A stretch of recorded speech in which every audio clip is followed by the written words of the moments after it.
My fellow Singaporeans, good afternoon. This general election is critical for our future. The government that you elect will have its hands full. It must continue fighting the virus and keep Singaporeans safe. It must save jobs and businesses so our people can continue to make a living. It must persevere with our long-term plans so Singaporeans can still look forward to a better future. All these are massive challenges. Our lives, our jobs, and our future are at stake.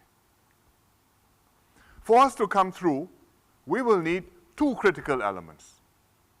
First, the best possible leadership for Singapore. And second, a solidly united population that gives the leaders they have chosen full support. We have been fighting COVID-19 since the beginning of this year. It has been a tough and relentless battle.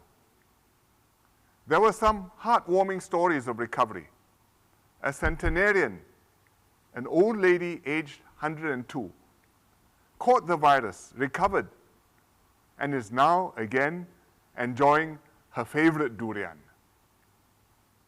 A Bangladeshi worker, hospitalized for 5 months, is now discharged and looking forward to going home and seeing his newborn son for the first time.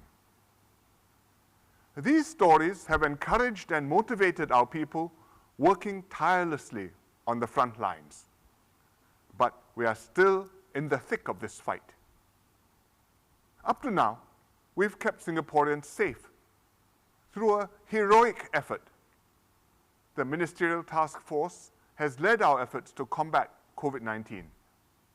The task force has mobilized the whole public service with support from many volunteers and activists. Singaporeans have played your part too by following safe distancing rules, minimizing social contact, wearing masks when outdoors, and maintaining good personal hygiene. Your cooperation has made all the difference.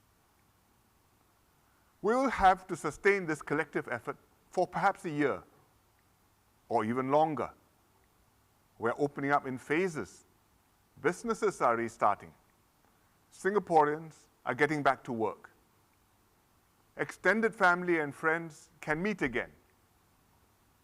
But as we open up, we must be prepared for a resurgence in cases.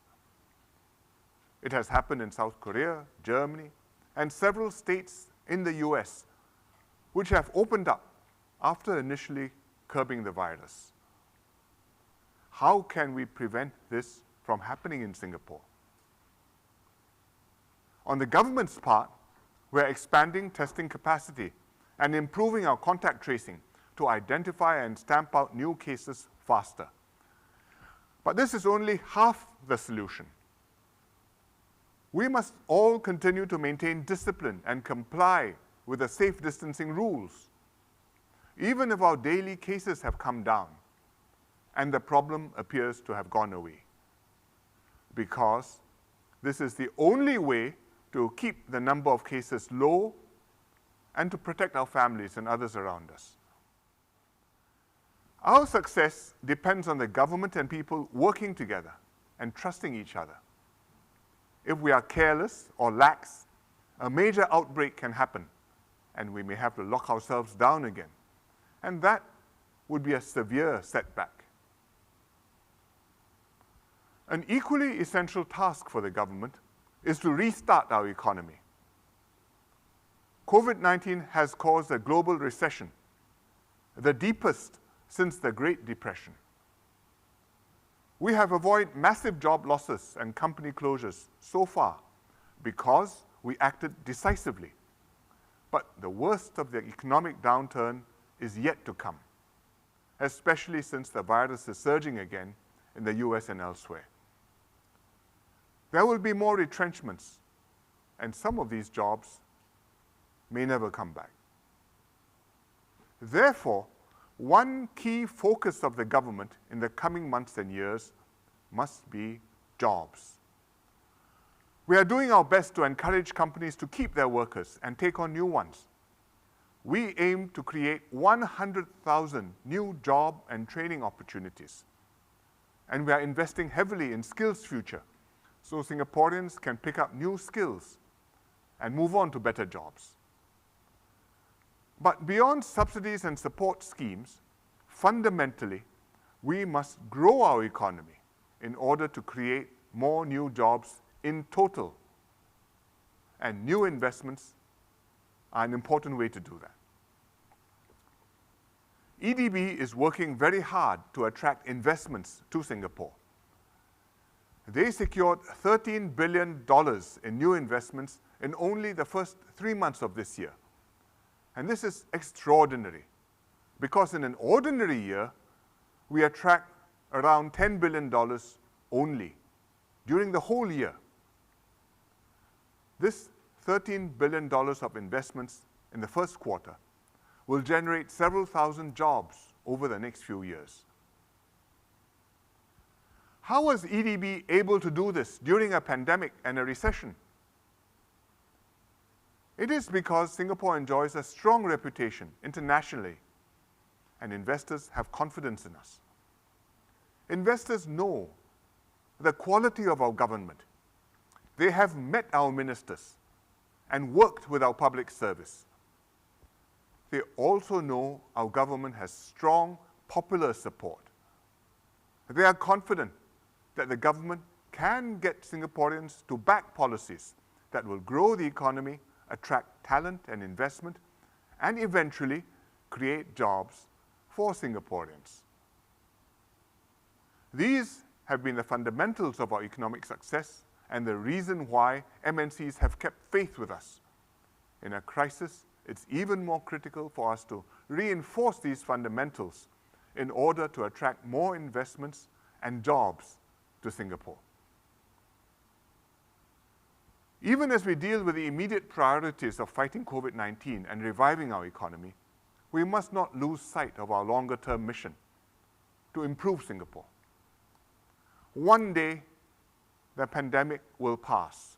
The recession will be over. But the world after COVID-19 will look very different. Our external environment will be less stable. The world economy will be less integrated. It will not just be a changed world, but a changing one. We will have to be resilient and adaptable to earn our living in this new world. But we cannot only be responding to changes in the world. We must know where we want to go and how we will get there. What do we want for Singapore? How can we make it happen despite the great changes around us? Even as we battle through the worst of the storm, we must not let the wind and the waves carry us where they will. We may have to take down some sails, divert around the worst weather, shift our present course. But our ultimate destination does not change. The PAP has many long-term plans for Singapore. Every National Day rally, I've been sharing these plans with you to give you a sense of where we are going and what Singapore can be. We have ideas for more and better preschools, for affordable healthcare for the elderly. We want to transform Singapore's landscape by developing new HDB towns and parks, by building new MRT lines and Changi Terminal 5, by realizing the Punggol Digital District and the Greater Southern Waterfront. And we've begun preparing for climate change. These are ambitious plans spanning decades. With a crisis, we'll have to revise some of them. For example, delaying Changi T5 for 2 years while we reassess the aviation industry post-COVID-19. But our basic ideas remain valid, and we are resolved to realize them. Because we are determined to always be exceptional, always distinguishing ourselves in an ever-changing world, so that every generation improves on what they have inherited and can pass on a better Singapore to their children. Capable government leadership is essential in this endeavor. But the leadership can only succeed if it wins the strong support of the people. Our people too must feel that we are building Singapore, not just for the current generation of Singaporeans, but as a sustained effort spanning generations. The world may be uncertain, and many dangers lurk which can derail our plans. But if our government and people are united, trusting each other, and working together with a clear direction, we can overcome any challenge that comes our way and make steady progress, decade by decade, towards our long-term vision. In this election, Singaporeans are choosing the leadership team to take Singapore safely through the current pandemic and economic pain, and also to lead you beyond the crisis into better days ahead. My PAP team has worked very hard to put together the best team to serve you. It's an experienced team, anchored by ministers and MPs who've seen Singapore through past crises and therefore know what to expect, what to do, what pitfalls and traps to avoid. We've also refreshed the team with a younger generation of promising Singaporeans. They come from all walks of life. Indeed, our new candidates this time are among the most grounded, the most organic, the most relatable we have had in years. They've been knocked about and learnt about life, made mistakes and learned from them. They reflect our evolving society, and they each have their individual perspectives and passions. Most importantly, they all share core values and convictions and the courage to do right by Singapore, like every generation of PAP leaders before them. The PAP is determined to provide Singapore not only a strong leadership team for the next 5 years, but a team that has depth and continually renews itself for the future. This is why the PAP has an unremitting focus on leadership renewal. My duty as PM is not just to take good care of Singapore during my own time in office. I must also prepare younger leaders to be ready to take over the baton from me and my older colleagues. And that's why I put the younger ministers in charge of the ministerial task force. They are directing our response to COVID-19. This is not a dry run, nor even a live firing exercise. This is deadly serious real-life crisis management in an unprecedented global crisis. I'm happy that over the last 6 months, the younger ministers have proven that they are up to the task. This is what it means to be a responsible steward of Singapore and of our future. For 60 years, the PAP has served Singaporeans faithfully. We led the pioneer generation to fight for self-government and independence. We worked with the Merdeka generation to take our country from third world to first.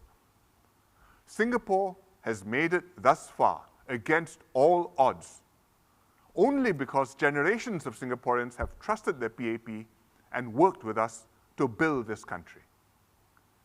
Your support has been the PAP's greatest strength, and the PAP has never let you down.